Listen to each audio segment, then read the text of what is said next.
Ang 2020 NBA season ay isa sa pinaka-strangest at arguably pinaka-challenging season sa buong history ng liga.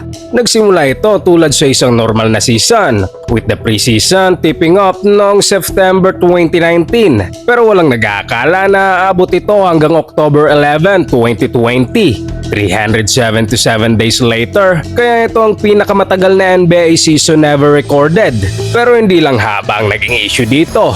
Ang season na ito ay puno ng controversy, tragedy at uncertainty. Nagsimula ito noong early October dahil sa Daryl Morey controversy, isang tweet na nag-trigger ng global backlash at nag-strain ng relationship ng NBA sa China. Pagdating ng January, nagluksa naman ang liga sa pagpanaw ng former commissioner na si David Stern. At bago pa man tuluyang makarecover ang NBA sa loss na ito, mabigat pa ang sumunod. Noong January 26, 2020, si Kobe Bryant, ang anak niyang si Gianna at 7 iba pa ay tragic na pumanaw sa isang helicopter crash. Sa sandaling iyon, para bang tumigil ang mundo ng basketball. Pagdating ng March, tuluyan nang huminto ang lahat. Sa laro sana ng Utah Jazz at Oklahoma City Thunder, ang biglang na-postpone ilang moments bago ang tip-off matapos mag-positive si Rudy Gobert sa COVID-19. Within hours, nag-anunsyo ang NBA ng isang unprecedented decision. Suspended indefinitely ang buong season. Sumunod pa ang ibang players na nag-positive. Tumigil ang lahat ng ilang buwan, walang basketball.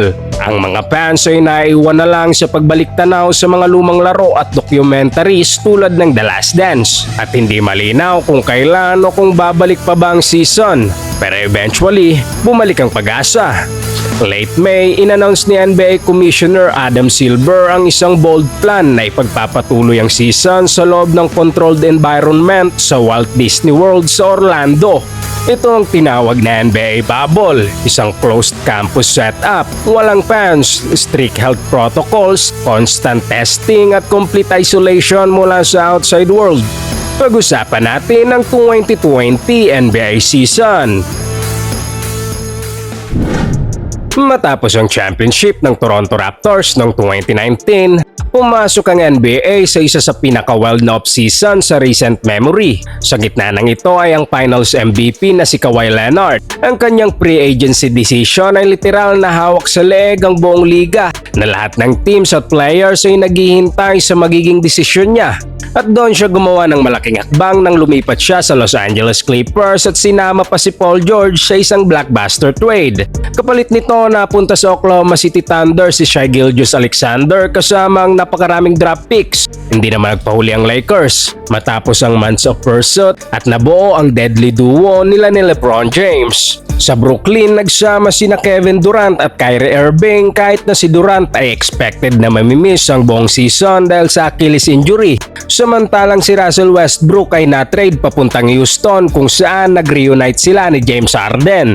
Pati sa 2019 NBA draft, puno ng hype. Number 1 pick si Zion Williamson ng New Orleans Pelicans. Si Ja Morant ay napunta sa Memphis sa second pick at si RJ Barrett naman sa New York Knicks bilang third pick. Isang draft class na puno ng promise kahit hindi agad lahat nagmaterialize sa expectations. Pero bago pa man magsimula ang bagong season, may isa na namang kontrobersya.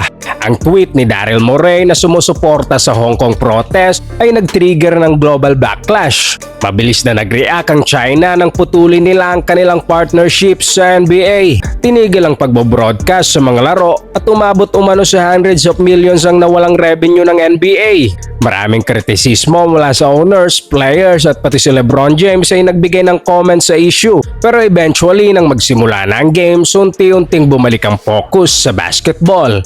So, opening week pa lang, gumawa na agad ng history si Kyrie Irving nang umiskor ito ng 50 points sa debut niya sa Brooklyn Nets. Si Vince Carter naman ay naging first player na umabot sa 22 seasons and later on ang unang nakapaglaro across 4 different decades. Habang tumatakbo ang season, nagdumina ang mga superstars. Si Anthony Davis ay nagset ng record na may 18 free throws sa isang quarter.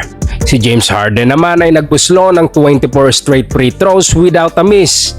Sa East, ang Milwaukee Bucks ni Giannis Antetokounmpo ay tila unstoppable na umabot sa 35-6 record at mukhang papunta na sa potential 70-win season.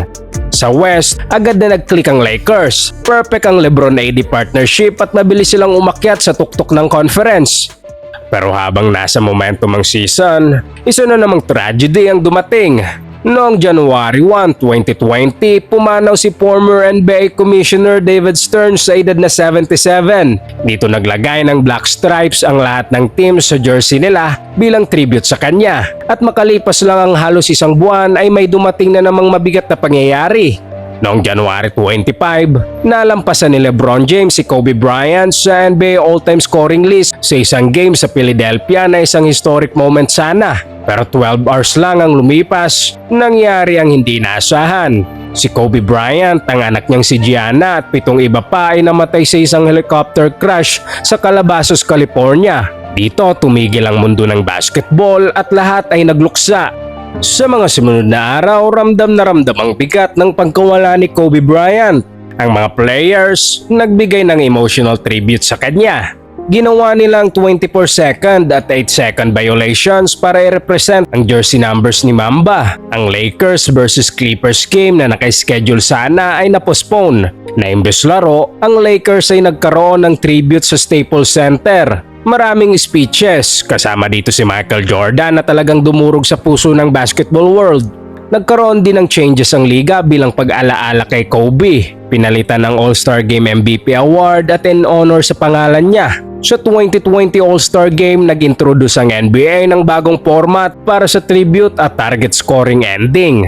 Naging isa ito sa pinaka-competitive at pinaka-emotional na All-Star Game sa history na nagtapos sa Team LeBron defeating Team Giannis 157-155. Pagkatapos ng All-Star Weekend, bumalik ang regular season at nagpatuloy ang dominance ng Lakers. Nakakuha sila ng key wins laban sa top contenders tulad ng Bucks at Clippers at mukhang lahat ay papunta na sa tamang direksyon. Hanggang sa dumating ang March 11. Sa gabing iyon, bago pa man ang tip-off ng Jazz versus Thunder, biglang napospone ng laro. Naguluhan ang lahat sa arena at sa isang sandali lang, lumabas ang balita na nag-positive si Rudy Gobert sa COVID-19. The season was suspended indefinitely at sa isang iglap, huminto ang lahat. Sa pag-suspend ng NBA season, pumasok ang buong mundo sa panahong puno ng uncertainty na hindi pa nararanasan noon. Mas marami pang players ang nag-positive sa COVID-19, kabilang sina Donovan Mitchell, Christian Wood at maging si Kevin Durant. Pinauwi ang teams, sinara ang facilities at sa unang pagkakataon sa loob ng ilang dekada, nawala ang basketball sa buong mundo. Sa mga sumunod na buwan, nagtiis na lang ang mga fans sa mga throwback games at documentaries. Kagaya ng The Last Dance na naging global phenomenon at binigyang sulyap ang legendary run ni Michael Jordan at ng Chicago Bulls. Pero habang binabalikan ang nakaraan, nananatiling uncertain ang future ng 2020 season hanggang dumating ang turning point. Noong late May, in-announce ni Adam Silver na ipagpapatuloy ang NBA season sa Orlando, Florida sa loob ng fully controlled environment, ang tinatawag na NBA bubble. Noong June 4, officially inapprove ang plano. 22 teams lang ang pinayagang sumali, mga teams na may chance pa sa playoffs. Bawat team maglalaro ng 8 seeding game, tapos may bagong play-in tournament para sa final playoff spots. At hindi biro ang ginastos ng liga na halos $200 million para masigurado ang safety. Strict ang protocols na may daily testing, mandatory quarantine, social distancing at kahit anonymous hotline para i-report ang violations. July, dumating ang mga players sa bubble, isolated sa kanilang pamilya habang pinagdadaanan ang pagtatapos ng season na biglang nahinto months ago. Pero hindi lahat sumama. May mga players tulad ni Kyrie at Avery Bradley na nag-decide na mag-sit out dahil sa health concerns at social justice priorities. Pero karamihan nag-commit sa laban. At noong July 30 matapos ang 3.5 buwan na pahinga, bumalik ang NBA. Agad na nagbigay ng excitement ang seeding games sa bubble. Ang Phoenix Suns ang unang gumulat sa lahat matapos mag-perfect 8-0 run sa likod ng scoring explosion ni Booker. Pero kahit na ganoon, hindi pa rin sila umabot sa playoffs. Si TJ Warren naman ay binansagang bubble Warren dahil sa biglaan niyang scoring spree na may mga 30-point games at 53-point explosion. Si Luka Doncic ay patuloy ang pag-angat sa liga at naging youngest player ever na pinangunahan ng liga sa triple triple-doubles for a season. Pero ang tunay na naging star ng bubble ay si Damian Lillard. Si Dame ay literal na on fire, averaging almost 37 points per game, kabilang ang isang 61-point explosion na nagsecure ng play-in spot para sa Portland Trail Blazers. Dumating pa sa punto na siya ang naging first player since Will Chamberlain na umiscore ng 60-plus points 3 times sa isang season. Sa play-in game, gumawa ng history ang Portland matapos talunin ng Memphis 126-122 sa likod ng combined 60 points ni Lillard at CJ McCollum, kaya nakuha nilang final playoff spot sa West. Samantala, natapos din ang historic run ng San Antonio Spurs na namiss nilang playoffs nila sa unang pagkakataon mula pa noong 1997. Pagkatapos ng regular season, dumating ang awards. Si Giannis Antetokounmpo ay nanalo ng second straight MVP at Defensive Player of the Year na unang player mula pa kay Hakeem Olajuwon noong 1994 na nakagawa nito sa parehong season. Si Ja Morant ang naging Rookie of the Year, si Montrezl Harrell ang Sixth Man of the Year, at si Brandon Ingram ang Most Improved Player. Nagsimula ang 2020 NBA Bubble Playoffs noong August 17, 2020 at agad naging isa sa pinaka-entertaining ang first round sa Western Conference. Pumasok ang Lakers bilang top seed pero hindi naging magandang simula nila matapos matalo pa sa Game 1 laban sa Blazers. Ngunit habang tumatakbo ang serye, unti-unting kinuha ng Lakers ang kontrol. Ginamit nila ang laki at big man rotation nila kina Dwight Howard, JaVale McGee at Anthony Davis para dominahin ang loob. Si LeBron ang nagdikta ng tempo ng laro habang si AD ang naging pangunahing scorer. Tinapos ng Lakers ang serye sa 5 laro at nagpakita agad na seryoso sila sa kampyonato. Isa sa pinakadikit at pinaka-competitive na serye ang Rockets at Thunder. Kahit itinuturing na underdog, pinahirapan ng Oklahoma City ang Houston hanggang Game 7. Sina Chris Paul, Shai Gilgeous-Alexander at Dennis Schroeder ang bumuhat sa OKC, habang si James Harden ang nagdala sa opensa ng Rockets. Dahil sa injury, hindi rin nakumpleto ni Russell Westbrook ang ilang laro. Si Lou Dort ang naging primary defender ni Harden at pinahirapan niya ito sa serye. Umabot ang series sa Game 7 at dikit hanggang dulo pero nakalusot pa rin ang Rockets sa isang napakagandang laban. Nagtapat naman ang Nuggets at Jazz. Sa seryeng ito, gumawa ng kasaysayan sina Donovan Mitchell at Jamal Murray na nagpalitan ng sunod-sunod na big scoring games. At naging unang magkalabang player sa playoffs history na parehong naka 50 plus points sa isang serye. Umabot pa ang Utah sa 3-1 na kalamangan pero nagpakita ng lakas ng loob ang Denver sa pangunguna ni Nikola Jokic. Sa Game 7, low scoring at defensive battle ang laban. At doon, nagawa ng Nuggets ang big comeback para umusad. Nagbanggaan naman ang Mavericks at Clippers. Dito unang nakita ng buong liga si Luka Doncic bilang tunay na superstar. Kahit paborito ang Clippers kasama sina Kawhi Leonard at Paul George, si Luka ang nagdomina sa scoring, playmaking at clutch moments. Kabilang ang kanyang buzzer beater na naging instant classic. Kahit kulang sa suporta ang Dallas dahil sa injury ni Kristaps Porzingis, pinahirapan nila ang Clippers. Sa dulo, lumabas pa rin ang lalim ng roster ng LA at tinapos nila ang serye sa 6 na laro. Sa Eastern Conference naman, hindi gaanong naging exciting. Mabilis na tinapos ng Boston ang Philadelphia sa sweep. Malaking kawalan si Ben Simmons para sa 76ers at kahit magandang laro ni Joel Embiid, kulang ang suporta niya. Ganon din ang Miami na walang hirap na tinapos ang Indiana sa sweep. Dominanting serye din para sa Toronto. Ginamit nila ang championship experience at matibay na depensa para kontrolin ang laro laban sa Nets. Mas nahirapan naman ang Milwaukee kesa sa inasahan pero naka-advance pa rin sila sa 5 laro kontra Magic. Ngunit ang serye ng Milwaukee at Orlando ay naging isa sa pinaka-kontrobersyal na sandali ng bubble. Dahil bago ang Game 5, nagdesisyon ang Bucks at Magic na hindi maglaro bilang protesta sa police shooting ni Jacob Blake, isang 29-year-old black man sa Kenosha, Wisconsin. Ayon sa mga players, hindi basketball ang dapat unahin dahil sa nangyayari sa lipunan. Kasunod nito, lumawak pa ang suporta sa Black Lives Matter dahil sa mga pagkamatay ni na George Floyd at Breonna Taylor na nagdulot ng matinding galit at protesta.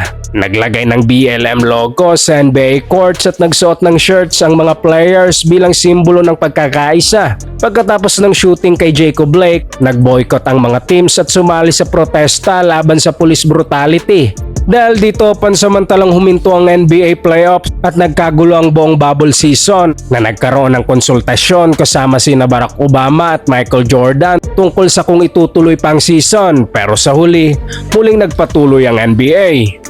Sa pagbabalik ng mga laro, nag-adjust ang Lakers laban sa Rockets. Inilipat nila si Anthony Davis sa center position at halos hindi pinapansin ang outside shooting ni Russell Westbrook. Dahil dito, na-neutralize ang sistema ng Houston at ginamit ng Lakers ang laki, depensa at rebounding nila para kontrolin ang serye at tinapos ito sa 5 laro.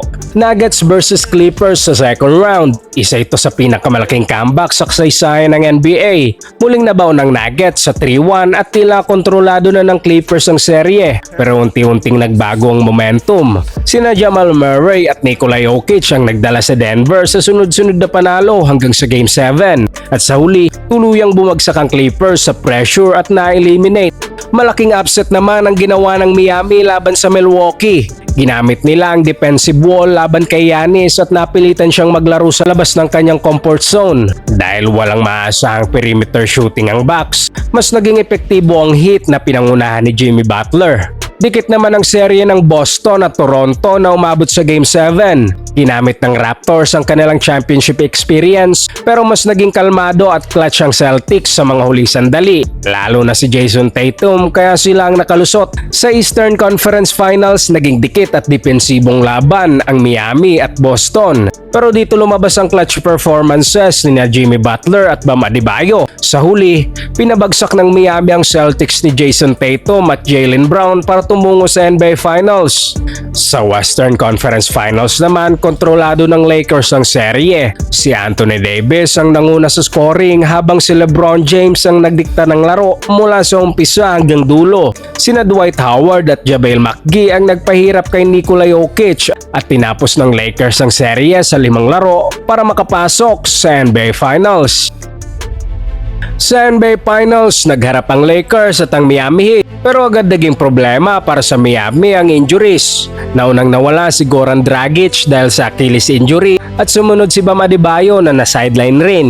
Kaya malaking bawas ito sa two-way system ng Heat, kaya't nabaon sila sa unang 2 laro. Pero kahit na ganoon, si Jimmy Butler ang nagangat sa Miami at nagdala ng one of the most heroic finals performances ever. Sa Game 3, sumabog si Butler sa 40 points, 11 rebounds, 13 assists, 2 steals at 2 blocks. Isang heroic all-around performance kung saan pinakita niya na kaya niyang buhatin ang team sa pinakamalaking stage. Siya ang naging primary scorer, playmaker at defender ng Heat sa bawat possession na nag-adjust sa bawat sitwasyon laban sa Lakers.